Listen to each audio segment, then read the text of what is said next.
Welcome back, class. Today we're going to do a drawing for a change. We're going to work on a still life, and it's from your Pastels Made Easy book. Show that again. It's on page 80 of your book, but I'm going to take some photos and send that over to you so you can follow along with that if you wish. And you can see the steps broken down. So today we're going to just work on getting an underdrawing of our melon and lemon. So you don't have to worry about color right now or detail.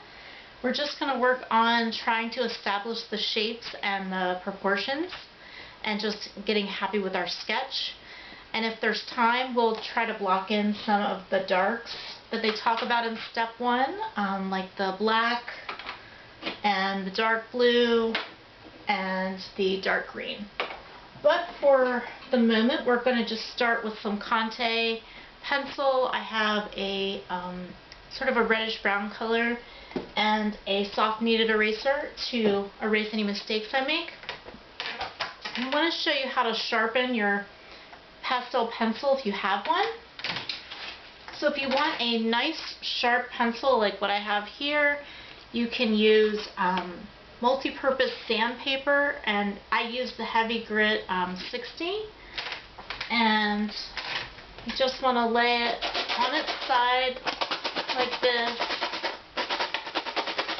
and just keep moving it all the way around until you have a nice sharp point. So that's really important for a drawing. Whatever drawing media you're working on is to have a nice sharp point. You'll have a lot more control and interest in your strokes. So with that being said, let's go ahead and start with our underdrawing.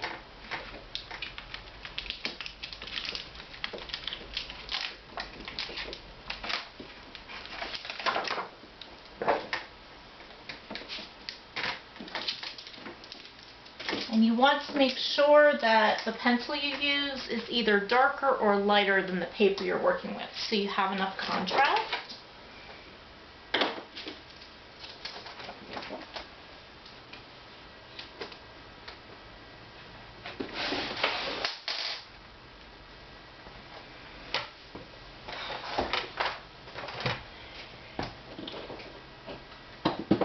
I'm just going to set up my drawing as a reference that I've already got.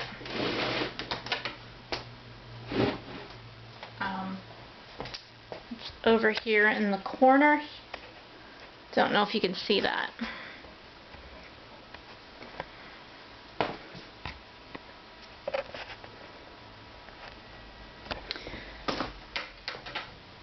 And another trick is that sometimes it's a good idea to stand at your easel so you can see the overall. So I'm just going to start with that horizon line. And